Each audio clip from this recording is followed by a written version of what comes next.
Shalom saudara, Alfa dan Omega di dalam kitab Wahyu pasal yang ke-22 ayat 6 sampai dengan ayat 13 yang merupakan kitab terakhir dan pasal terakhir yang berbicara tentang kedatangan Tuhan Yesus.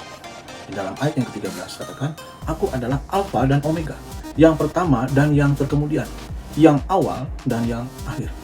Bahkan di dalam Yohanes 1 ayat 3 dikatakan segala sesuatu dijadikan oleh Dia, tanpa Dia tidak ada sesuatu pun yang telah jadi dari segala yang dijadikan. Jadi Alfa dan Omega berbicara tentang waktu. Waktu Tuhan di mana Allah yang kita percaya, Allah yang maha kuasa, Allah yang maha besar, Allah yang maha kudus, Allah yang maha hadir. Dia telah ada sebelum dunia ini ada. Yang kita percaya ada di dalam pribadi Yesus Kristus.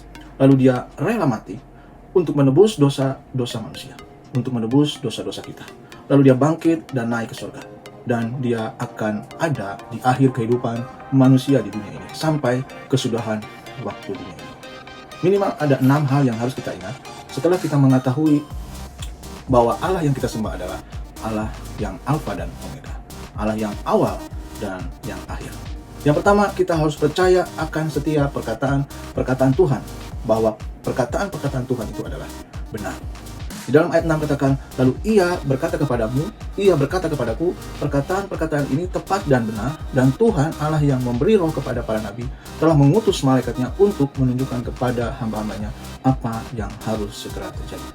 Jadi, sebagai orang percaya, kita wajib mempercayai akan perkataan-perkataan Tuhan. Bagaimana mungkin kita bisa dikatakan sebagai orang yang beriman kepada Tuhan, tetapi kita tidak mempercayai akan perkataan-perkataan Tuhan di dalam firman-Nya. Hal yang kedua yang harus kita ingat adalah bahwa sebagai orang percaya kita harus berbahagia.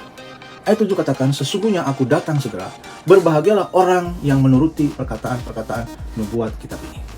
Kita orang percaya punya alasan yang kuat untuk kita tetap berbahagia.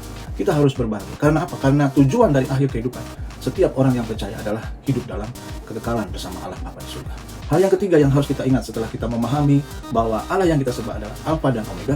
Yang ketiga, kita harus menjadi saksi Tuhan dan terus menyembah Allah. Ayat yang ke-8 sampai ayat 9 katakan, dan aku Yohanes, akulah yang telah mendengar dan melihat semuanya itu.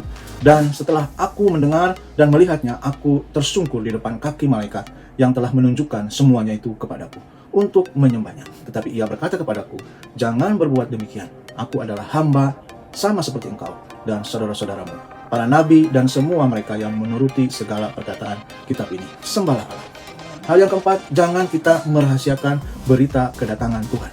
Ayat 10 katakan, lalu ia berkata kepadaku, jangan memateraikan perkataan nubuat dari kitab ini, sebab waktunya sudah dekat. Memateraikan dalam pengertian ini adalah menyegel atau menutup perkataan-perkataan Tuhan. Jangan kita merahasiakan, jangan kita menutup berita-berita tentang kedatangan Tuhan.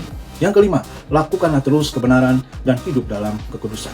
Ayat 11 katakan, barang siapa yang berbuat jahat, biarlah ia terus berbuat jahat. Barang siapa yang cemar, biarlah ia terus cemar. Dan barang siapa yang benar, biarlah ia terus berbuat kebenaran.